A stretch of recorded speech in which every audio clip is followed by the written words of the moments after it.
আসসালামু আলাইকুম। পরের দিন আমরা ডিসাইড করছিলাম যে হোটেলে জয়কৃষ্ণ হোটেলে শিফট হব। তো কোনো মতে আর কি যে জায়গা থেকে সব বাথরুমে দেখা যায় ওই জায়গাটা একটা কাপড় দিয়ে ঢেকে আমি শাওয়ারটা নিয়ে নিই, কারণ খুব বেশি খারাপ লাগতেছিল 3 দিন শাওয়ার না নিলে যেরকম একটা হয়। তো কোনো মতে শাওয়ারটা নিয়ে নিই, কারণ আরেকটা হোটেলে শিফট হব, একদমই নিজেকে নোংরা ফিল হচ্ছিলো। জাস্ট একটু শাওয়ারটা নিয়ে কোনোভাবে শিফট হওয়ার জন্য আর কি রেডি হয়ে পড়ি। তো এখন হচ্ছে আমরা রেডি হয়ে তো এই হোটেলওয়ালাকে জাস্ট বলে ফেলি যে আমরা চলে যাব, কারণ এরা তো আর ছাড়ছিল না, যেহেতু আমরা 3 দিনের জন্য বলছিলাম টাকাও দিয়ে দিয়ে।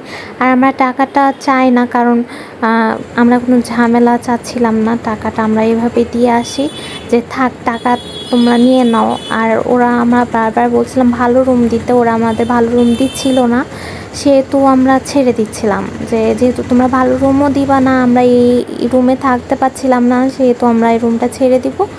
তো এই জন্য আমরা ছেড়ে দিচ্ছিলাম, আমরা এই রুমে থাকা আসলে পসিবল না, তো এই জন্য ছেড়ে দিয়ে ওই রুমে আমরা চলে যাচ্ছিলাম। তো ফাইনালি জাস্ট একটু নিঃশ্বাস নেওয়ার জন্য জায়গা খুঁজে পাচ্ছিলাম ফাইনালি। তো আমরা ভিতরে যে ফার্স্টের রুমের ভিতরে যে আমার শ্বশুর আব্বুকে বসাই, তারপর আমরা ফর্মালিটিগুলো আর কি এখানে অনেক বেশি ফর্মালিটি, অনেকগুলো কাগজপত্র আর কি দেখাতে হবে। তো এগুলো আর কি দেওয়ার জন্য এখানে আবার আমরা ইন্ডিয়াতে কবে এন্ট্রি নিয়েছি সে কাগজগুলো শো করতে হচ্ছিল, যে আমরা এতদিন কোথায় ছিলাম, কোন হোটেলে ছিলাম, ওই হোটেলের রিসিট, ওই হোটেলের মালিকের সাথে কথা বলে দেওয়া, কেন এতদিন ছিলাম, কেন হসপিটালে আসিনি এতদিন, কেন ওই হসপিটালে ছিলাম, মানে সব কৈফিয়ত এদের দিতে হবে। মানে সব আর কি ওদের রুলস আর কি, ওদের সরকারকে আর কি এই জিনিসটা বলতে হবে, মানে এদের এটা আর কি ফর্মালিটি।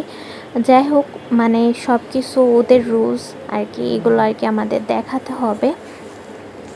তো এইগুলো আর কি আবার হচ্ছে পুলিশ ভেরিফিকেশনের কাগজ, এগুলো সব কিছু আর কি আমাদের, তারপর আবার ছবি, সব কিছুই আমাদের এই ফর্মালিটিগুলো আমরা নিচে যে আমরা রেডি ছিলাম না, অ্যাকচুয়ালি আমরা জানতাম না যে এই কাগজপত্র এখানে লাগবে। তারপরেও আমাদের কাছে কিছু কাগজপত্র আমরা আগে থেকে রেডি করা ছিল, তারপর আমরা দিতে পারছিলাম। কিছু কাগজপত্র আমরা আবার নিয়ে এসে পরে দিতে হয়েছে। ভাগ্য ভালো আমি কিছু কিছু আগে থেকে এমনি ভিডিও ফুটেজ রাখছিলাম, তো আমি ব্লগ করার জন্য উদ্দেশ্যমূলক ভিডিও করছিলাম, এই কারণে আমি আগে কোয়েম্বাটোরে যে ভিডিওগুলো করছিলাম সেই ভিডিও ওনাকে আমি দেখিয়েছি যে আমরা এই হোটেলে ছিলাম কোয়েম্বাটোরে। পরে ওই হোটেল মানে দেখানোর পরে ওনারা ওই হোটেলকে কল করেছে যে হ্যাঁ ওই হোটেলে ছিলাম কিনা, তারপরে হচ্ছে ওনার সাথে যোগাযোগ করতে পারছে। এখানে আবার অনেকগুলো ফর্মালিটির মধ্যে হচ্ছে ছিল 3 জনের পাসপোর্ট দেখানো। তো সব হোটেলেই তো পাসপোর্ট দেখাতে হবে।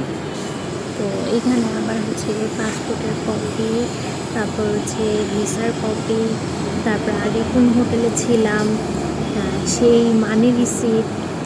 কোয়েম্বাটোরে যখন আমরা ছিলাম তখন তো আমাদের কোনো মানি রিসিট দেয়নি, আর এখানে অতটা ওরকম কড়াকড়ি ছিল না। এখানে বলে পুলিশ ভেরিফিকেশন কি জানি এটা করবে, আর আমরা যে হসপিটালের অ্যাপয়েন্টমেন্ট নিয়ে আসি সেই হসপিটালের আর কি অ্যাপয়েন্টমেন্টের ফর্ম, তারপর 3 জনের ছবি, অনেকগুলো জিনিস আর কি স্টেপ। তারপর আবার এরা হচ্ছে যে হোটেলে আমরা ছিলাম সেসব হোটেলে কল করে খোঁজ নিল আমরা আসলে ছিলাম কি না, হচ্ছে মানি রিসিট চাইলো, অনেক ফর্মালিটি এই হোটেলে।